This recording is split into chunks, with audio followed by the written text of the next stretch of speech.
La production des énergies renouvelables en Côte d'Ivoire entre dans sa phase active. La collecte des ressources en biomasse pour l'exploitation des centrales solaires photovoltaïques et thermiques à biomasse a été lancée par Daoukro Énergie.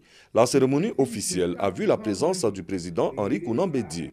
Cette étape dans la production d'énergie renouvelable va consister à collecter des déchets et résidus provenant de l'agriculture, des substances végétales et animales issues de la terre et de la mer. Les centrales solaires photovoltaïques et thermiques à biomasse produiront 700 MW. Il s'agit aussi d'un côté de collecter la biomasse sur les routes, les herbes, que l'État doit dégager des moyens pour couper sur les routes. On a dit à l'État ne coupez plus, on va couper ça nous-mêmes et en brûlant on produit de l'énergie sur l'indiénier du Ablin, le Ifou, le Moronou et le Nzi. Prévu pour une durée de 36 mois, d'un coût d'environ 600 milliards de francs CFA, ce projet va toucher environ 76 500 hectares et 1300 km de route. Ce sont plus de 1200 emplois qui seront créés dans les régions de l'Ifou, du Moronou, du Nzi et de l'Indénié du Ablin. L'événement de ce jour donne une lueur d'espoir à cette population et puis ça va permettre de donner assez d'emplois aux gens. Cette démarche s'inscrit dans la politique de transition énergétique du gouvernement ivoirien, celle d'atteindre une production de 4000 MW d'ici 2020. Avec la concrétisation du projet Daoukro Énergie, la Côte d'Ivoire veut se positionner comme leader en matière de production d'énergie électrique à partir de sources renouvelables.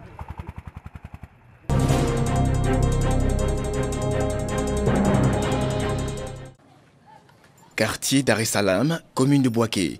Sanogo Lanciné, mécanicien, est propriétaire d'un garage de moto.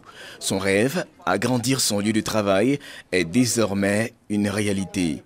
Il vient en effet de bénéficier d'un prêt de 100 000 francs CFA. Avec l'argent que j'ai reçu, les 100 000 francs, vraiment, je prends les pièces, je me mets dedans.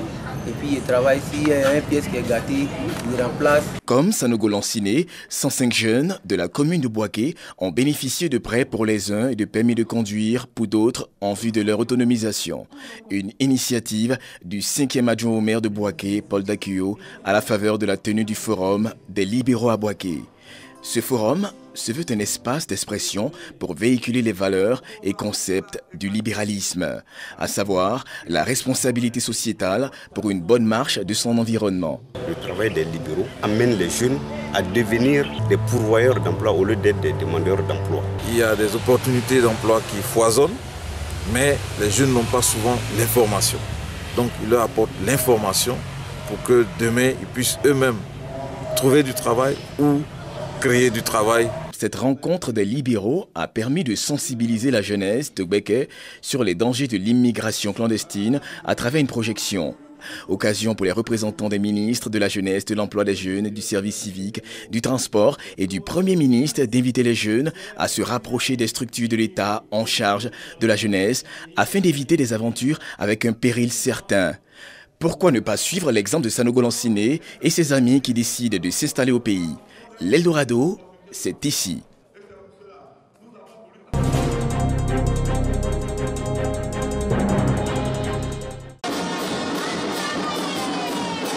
Liesse populaire à Motobé, village de la sous-préfecture d'Aleppo. Les populations de cette localité ont une bonne raison d'être heureuses. Elles n'auront plus à parcourir de longues distances pour se faire soigner et aussi les femmes n'auront plus à accoucher à domicile avec tous les risques que cela comporte. Elles viennent de bénéficier de la réalisation de 3 infrastructures sociales composées d'un centre de santé entièrement équipé, de logements pour la sage-femme et l'infirmier, ainsi que d'un forage plus un château d'eau. Il fallait mettre une femme enceinte en travail derrière une mobilette et la transporter jusqu'à Ndoubato ou bien à Bassam ou à l'épée. Donc il arrive des fois même, vraiment, nous avons regretté un cas. On est content, on est dans la joie. J'espère que nos misères sont passées, sont finies, nos souffrances sont finies. Ces infrastructures offertes gracieusement aux populations de Motobé d'une valeur de 160 millions de francs CFA, œuvre de la Palme C qui vient d'acquérir un terrain de 3000 m² dans la localité. À travers ce geste, cette entreprise réaffirme son engagement dans la lutte pour l'amélioration des conditions de vie des populations et le renforcement de ses relations avec les communautés. En plus du centre de santé, nous avons également équipé le centre en matériel médical et en médicaments de première nécessité pour lui permettre, dès la fin de cette cérémonie, d'être déjà opérationnel. Le préfet d'Alépé s'est réjoui de cette réalisation qui vient soulager les populations. Il n'a pas manqué d'exhorter ses administrés à en prendre soin. Je vous invite à veiller sur ces infrastructures comme la prunelle de vos yeux. Fréquentez les centres de santé. L'État, juste après cette cérémonie, vous enverra le personnel. Outre ces infrastructures dont elles viennent de bénéficier, les populations souhaitent la réhabilitation de la voie principale reliant Grand Bassam à Motobé, longue de 16 km.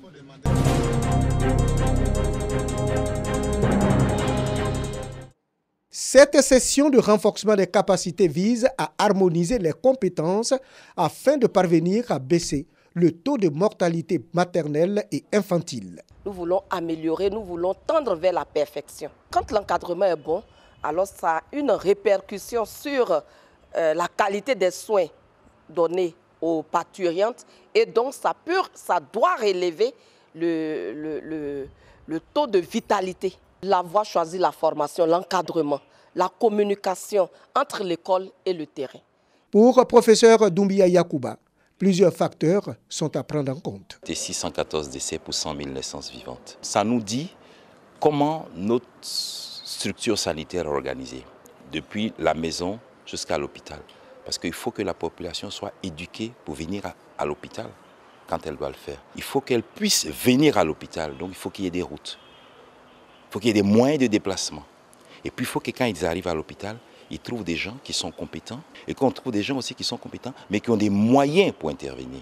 Les enseignements portent sur plusieurs modules. Il y aura une station accouchement normale, la révision utérine, comment faire la ventouse. La dernière station, ce sera la réanimation néonatale. La mortalité maternelle et infantile est un problème de santé publique en Côte d'Ivoire.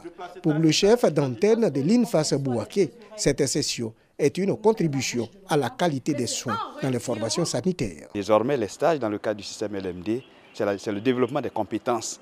On veut voir que les étudiants sont compétents avant d'être des professionnels aguerris. Les infirmiers et sages-femmes représentent 80% du personnel de santé en Côte d'Ivoire. Dans ce milieu, il est enseigné de bien faire ce qu'on a à faire.